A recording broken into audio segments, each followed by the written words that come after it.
ఆ? కొంచెం ఒకరిని ఇలా వేలెత్తి చూపించే ముందు కొంచెం ఆలోచించి మాట్లాడాలి. నువ్వు పెట్టేటువంటి హింస, బాధ తట్టుకోలేక నీ భర్త కూడా నీతో కలిసి ఉండకుండా ఆవిడ ఉన్న చోటకే వెళ్ళిపోయాడు అంటే అర్థం ఏంటి? నువ్వు ఎంతటి సవ్యసాచివి, ఎంతటి గ్రంథ సాంగురాలివి, ఎంతటి పవర్ఫుల్ లేడీవి అనేది అక్కడే అర్థమవుతుంది. ఇది నా ఇల్లు, బయటికి వెళ్ళి రోడ్డు మీద బతకండి అని అంటుంది. నీళ్లు కాదమ్మా మా తమ్ముడు ఇల్లు అని అంటున్నాడు ఆయన. అది జరిగింది ఇప్పుడు మళ్ళీ. అయ్యి ఉండొచ్చు, అతని తమ్ముడు ఇంట్లో అతను ఉండే హక్కు ఉంది, అతను అద్దె ఇంట్లో కూడా ఉండొచ్చు, లేదా మాధురి గారి ఇంట్లో కూడా ఉండొచ్చు, లేదా అతనే ఇంకో ఇల్లు కట్టుకొని అందులో కూడా ఉండొచ్చు. ఎక్కడైనా ఉంటాడండి. ఇంటిలోని పోరు ఎంతెంత కాదయ్యా. నీ ఇంట్లో భార్య పిల్లలు హెరాస్మెంట్ ఎక్కువైతే మగవాడు పాపం ఏం చేస్తాడు? ఎక్కడో ఒక చోట బతకాలి కదా.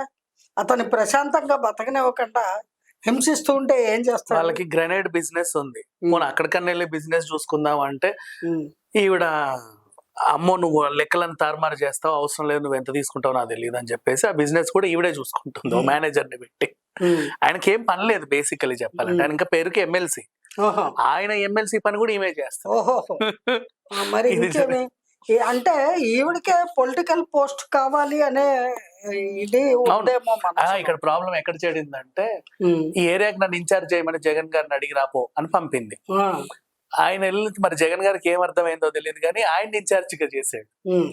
నేను నాకు తీసుకురా పోస్ట్ అంటే నువ్వు తెచ్చుకుంటావు అని చెప్పి అప్పుడే ఉండు నీ సంగతి చెప్తా, నేను నీకు ఎదురుగా నేను పోటీ చేస్తా, ఎట్లా గెలవనో చూస్తా అని చెప్పేసి మొగుడుపై పోటీ చేయడం నామినేషన్ వేసి దాకా వెళ్ళింది. అదే పార్టీనా? అదే పార్టీలో. నెక్స్ట్ తర్వాత సరేలే ఎందుకు వచ్చిన గొడవ, వీళ్ళ ఇంట్లో ఏదో అవుతుంది కదా అని చెప్పేసి ఆవిడ మళ్ళీ ఎంపీటీసీ జెడ్పీటీసీ ఎలక్షన్ లో జెడ్పీటీసీ పోటీ చేసి గెలిచింది ఇంట్లోనే. అంటే ఆమెకి ఏదో పదవులు కావాలి, మోస్ట్ ఒక నెక్స్ట్ స్టేటస్ కావాలి. ఆమె స్టేటస్ లకి ఈయన ప్లస్ అవుతాడు అనుకుంటే మైనస్ అవుతున్నాడు అని తను ఫీల్ అవుతుంది. అంటే నిజంగా అయ్యాడో లేదో మనకు తెలియదు కానీ ఆవిడ అలా ఫీల్ అవుతుంది. ఫీల్ అయ్యి హింసించడం మొదలుపెట్టింది. ఏమైనప్పటికీ ఒక భార్యగా ఆవిడ ప్రవర్తించి కనుక ఉంటే ఆ భర్త ఆ రకంగా ఇల్లు వదిలి బయటకు వెళ్ళే పరిస్థితి వచ్చేది కాదండి. ఏ మగాడు ఎదిగిన ఆడపిల్లలు భార్యని విడిచిపెట్టి ఇంకో కాపురం పెట్టుకోవాలి, ఇంకో స్త్రీతో సంబంధం పెట్టుకోవాలి అని జనరల్గా మర్యాదస్తులు ఎవరు అనుకోరు. అతనికి అలాంటి సిచ్యువేషన్ని క్రియేట్ చేసింది ఎవరు? ఈవిడే కదా. ఈవిడ అవకాశం ఇచ్చింది. అవకాశం ఇచ్చి ఈ రోజున కుయ్యో మొర్రో అని మొత్తుకుంటే ఏం ప్రయోజనం? అందుకని ఈవిడ కొంచెం ఆలోచించాలి. అంత నిజంగా అతనే చెడు భావనలతోటి పరస్త్రీ వ్యామోహంలో పడి ఆ మాధురి గారితో ఇల్లీగల్ కాంటాక్ట్ పెట్టుకున్నాడు, లేదా లివింగ్ టుగెదర్లో ఉన్నాడు, లేదా స్నేహంగా ఉన్నాడు, అతి చనువుగా ఉన్నాడు ఇత్యాది ఏదో ఒకటి జరుగుతోంది అనుకుంటే నువ్వు కోర్టుకు వెళ్ళు, పోలీస్ కంప్లైంట్ ఇవ్వు, లీగల్ గా విడిపోండి. అంత నచ్చని వాడితో నువ్వు ఎందుకు కలిసి ఉండాలి? అతను చెడ్డవాడు అంటున్నావు కదా, చెడ్డవాడితో నీకెందుకు జీవితము? అతని ఆస్తులు కావాలా? అంటున్నాడుగా, నా వల్ల ఆయన రిచ్ అయ్యాడు, నాకు తెలియకుండా ఎక్కడెక్కడ ఏమేమి కొన్నాడో నాకు తెలియట్లా. ఇంకా ఇప్పుడు రేపు డైవర్స్ తీసుకున్నాక కూడా అతను సంపాదిస్తాడు, అవన్నీ కూడా ఇవ్వాలి ఈవిడికి. ఏం బాలేదు ఈవిడ పద్ధతి. ఒకటండి, ఈ రోజున ఆయన ఆ పరిస్థితికి 90% ఈ భార్య కారణం అనేది క్రిస్టల్ క్లియర్ గా తెలిసిపోతుంది. అటువంటప్పుడు ఆవిడ ఆ రకంగా దీక్షలు పోనడం, ఇంటి ముందు గోలలు చేయడము, లేదా అల్లరి చేయడము, అవతల వ్యక్తిని మాధురి దివ్యల మాధురి గారిని దూషించడము, ఆవిడ మీద రకరకాల నిందలు మోపడము, వాళ్ళ పిల్లల్ని కూడా ఇది చేస్తాము అది బయట అందరూ ఏమైనా తిరుగుబోతూ అని అంటుంటే ఆమెకి జీవించాలని లేదు. అట్లాగా ఆ ఆత్మన్యూనత భావం వచ్చేలాగా మాటలంటే ఏం చేస్తారు? టీవీలలో టెండెన్సీ క్రియేట్ అవుతుంది. గట్టిగా టీవీలలో కూడా మాట్లాడు, మీరు ఎవరండి నా క్యారెక్టర్ గురించి బ్యాడ్ చేయడానికి, మీరు ఎలా మాట్లాడతారు, అట్లా మాట్లాడొద్దు కదా, ఆడది ఆమె క్యారెక్టర్ లేనాడిది క్యారెక్టర్ లేనాడి ఎలా అంటారని ప్రెస్ మీట్ పెట్టింది. అందులోనూ కూడా కొంచెం ప్రూవ్ బాధ చేయమనండి. ఇప్పుడు తన జీవితంలోకి ఆ స్త్రీని తనే తీసుకొచ్చుకుందండి. అంచేత ఇప్పుడు జరుగుతున్న సంఘటనకి ఆ అమ్మాయి బాధ్యురాలు కాదు. మోరవర్ ఏదైనా వ్యవహారం ఉంటే నీ భర్త నువ్వు కోర్టుకెళ్ళి తేల్చుకోండి. కలిసి ఉంటారో విడిపోతారో కోర్టుకు వెళ్ళండి మీరు. అంతేగాని మధ్యలో ఆ అమ్మాయిని మీరు ఏమీ అనే హక్కు లేదు. అండ్ ఇంకా మొగుడు గారు మీరెందుకు మీ పెళ్ళం మాట వినకుండా ఆవిడ మాటలు విన్నారు అని అడిగితే, నాకు ఆ టైంలో బాగా టైట్ చేసింది డబ్బులు ఇవ్వకుండా. నాకు కూడా కొన్ని అవసరాలు వచ్చాయి. అప్పుడు ఎవరిని అడగాలో తెలియక మాధురిని అడిగితే నాకు 4 సార్లు హెల్ప్ చేసి ఇప్పటి వరకు 2 కోట్లు ఇచ్చింది. నాకు లేనప్పుడు తను హెల్ప్ చేసింది. అప్పు తీసుకున్నాను నేను ఆవిడ దగ్గర. ఆవిడ చెప్పింది మరి వినకుండా ఏం చేయను, నేను వినను అని ఎట్లా వినాలి కదా. అదేం తప్పు లేదు. ఆవిడ అప్పు ఇచ్చి ఆదుకుంది, ఓ స్నేహితురాలుగా సహాయం చేసింది. అయితే ఈవిడ వేసిన నిందలకు లేకపోతే సమాజంలో ఆవిడ భరిస్తున్నటువంటి బాధలకు ఒకరికొకరు స్నేహంగా ఉన్నారు. అది ఎంత మాత్రం తప్పు కాదు. కాకపోతే ఇంట్లో భార్య బిడ్డలు పెట్టేటువంటి టార్చర్ భరించలేక ఇతను కూడా వెళ్ళిపోయి అదే ఇంట్లో ఉండటం అనేది అది వాళ్ళ వ్యక్తిగత మ్యాటర్. ఏమండి, ఆ వ్యక్తిగత విషయానికి సంబంధించి ఏదైనా వ్యవహారం ఉంటే ఇలా రోడ్డెక్కి రచ్చ చేయాల్సిన అవసరం లేదు. పెద్దలు కలిసి కూర్చొని మాట్లాడుకోవచ్చు. కూర్చొని కుదరకపోతే పోలీస్ కంప్లైంట్ ఇవ్వచ్చు. ఇంకా కుదరకపోతే కోర్టుకి వెళ్ళండి, ఇప్పటిదాకా వీళ్ళ న్యాయస్థానానికి వెళ్ళండి. గత 2 ఏళ్లుగా వీళ్ళు కొట్లాడుకుంటున్న కుటుంబం మధ్యలోనే ఉంది. ఎప్పుడైతే వీళ్ళు వెళ్ళి ఆ తలుపులు దాన్ని రచ్చ చేశారో అప్పుడు వ్యవహారం రోడ్డుకి. మరి 2 ఏళ్ళు ఏం చేసిందండి ఈవిడ? కొట్లాడుతుంది కానీ బయటికి తెలియలా. మరి ఈ రోజు ఎందుకు బయటకు వచ్చింది? ఎందుకు ఆవిడ పోలీసులను అందరిని పట్టుకొని వెళ్ళి తలుపు తన్నింది. చాలా తప్పు, చాలా తప్పు.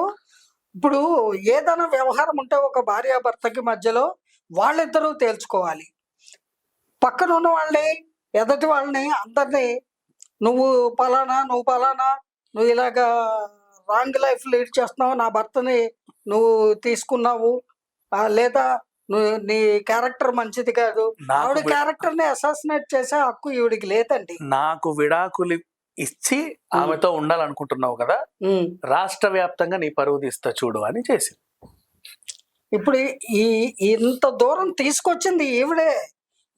ఇది ఆ దారిపోయే జీవితంలో ఒక వ్యక్తిని సవ్యంగా తను బతుకుతున్న ఒక వ్యక్తిని తీసుకొచ్చి తన కుటుంబంలో ఒకరిగా మారడానికి కారణము ఈ వాణిగారే. అది ఆవిడ ఒప్పుకోకపోగా భర్తకి ఆవిడకి మధ్యన రంకులింకు అరేంజ్ చేసి మాట్లాడుతోంది, నిందిస్తోంది. అంతేకాదు ఆవిడ ఎంతమందికి అయితే నృత్యం నేర్పించిందో వాళ్ళందరి క్యారెక్టర్లన్నీ కూడా ఈవిడ వేలెత్తి చూపిస్తోంది. ఎగ్జాక్ట్లీ. ఇప్పుడు అది ఎంత మాత్రము కరెక్ట్ కాదండి. పలానా మాధురి దగ్గర డాన్స్ నేర్చుకున్నావా, అమ్మో నువ్వు కొంచెం తేడానే అనే రకంగా ఉంది ఆ పిల్లలు. తప్పు.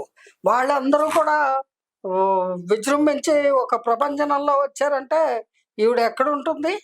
ఈవిడ అనవసరంగా నోటి తోలకు మాటలు మాట్లాడటం కరెక్ట్ కాదండి. ఈవిడ కొంచెం నోరు కంట్రోల్లో పెట్టుకొని తన కుటుంబ వ్యవహారాన్ని తన పిల్లలు కోర్టుకు వెళ్ళమనండి. వెళ్ళి తన భర్తతో ఫైట్ చేసి తన భర్త నుంచి రావాల్సినవి ఏమున్నా కూడా వసూలు చేసుకోమనండి. ఈ నియోజకవర్గంలో నన్ను మాటనే మగాడే పుట్టలేదు, అలాంటిది మొగుడులా పడుండు, నా మీదకి అరుస్తావా, ఉండ్రా నీ సంగతి చెప్తా అని ఈ సవాళ్ళు ఇవన్నీ కోర్టుకు వెళ్ళి అక్కడ చేయమనండి, లేదా పోలీసుల ముందు చేయమనండి. అంతేగాని నీకు నోరుంది కదా అని అందరినీ ద్వేషించి దూషించి నిందలు వేస్తే ఎవ్వరూ భరించరండి.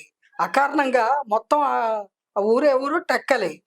ఆ టెక్కలి మొత్తము ఆ ఊర్లో ఉన్న అందరినీ ఈవిడ దగ్గర 90% డాన్స్ నేర్చుకున్నారట రకరకాల వాళ్ళందరినీ పట్టుకొని నువ్వు బ్యాడ్గా మాట్లాడితే జోడొచ్చుకు వాయిస్తారు, ఎవ్వరూ ఊరుకోరు. తస్మాత్ జాగ్రత్త. అందుకని మీ కుటుంబ వ్యవహారం వరకు మీరు అవసరమైతే కోర్టుకు వెళ్ళండి, చట్టబద్ధంగా న్యాయబద్ధంగా మీరు ఫైట్ చేయండి. మీకు కావాల్సిన న్యాయం లభించేంత వరకు కూడా ఫైట్ చేయండి.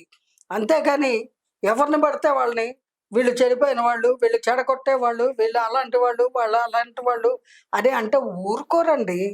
నీకు బాధగా ఉంటే, నీకు ప్రాబ్లం ఉంటే నీ ప్రాబ్లం నువ్వు సార్ట్అవుట్ చేసుకో. నీ ప్రాబ్లంలోకి మొత్తం టెక్కలి నియోజకవర్గంలో ఉన్న మహిళలు అందరినీ లాగుతానంటే ఎవ్వరు ఊరుకోరు. ఈవిడ్ని తట్టబుట్ట సర్ది ఎక్కడికి పంపించాలో అక్కడికి పంపిస్తారు. అందుకని మీ సమస్యని మీరు న్యాయబద్ధంగా, చట్టబద్ధంగా మీరు ఆ సమస్యకు పరిష్కారం వెతుక్కోండి. అంతేగాని మాధురి గారినో లేదా టక్కలి నియోజకవర్గంలో మాధురి గారి దగ్గర డాన్స్ నేర్చుకున్నటువంటి కళాకారులను ఎవరినో మీరు అసభ్యంగా నిందించడం మాత్రం ఎంత మాత్రం సబబు కాదండి. మళ్ళీ ఈమె చూసావా ఇన్స్టాలో రీల్స్ పెట్టి ఎట్లా డాన్సులు చేస్తుందో, చేస్తారు, ఇట్లాంటిది లేడీ చేస్తారు. అంటుంది. కళాకారులు వాళ్ళ ఫ్యాషన్ అండి, వాళ్ళు నేర్చుకున్నదే నృత్య ప్రదర్శన ఇవ్వడానికి. అందులో తప్పేముంది? దాని కింద కామెంట్లు చూడు ఎట్లా డాన్సులు చేస్తుందో, ఇది అలా ఆ టైపే. అంటే డాన్స్ చేసే వాళ్ళందరూ ఈవిడ దృష్టిలో ఆ టైపా? ఇలా మాట్లాడే వాళ్ళందరూ ఎంత నీచమైన టైపో ఆవిడకి తెలియట్లా.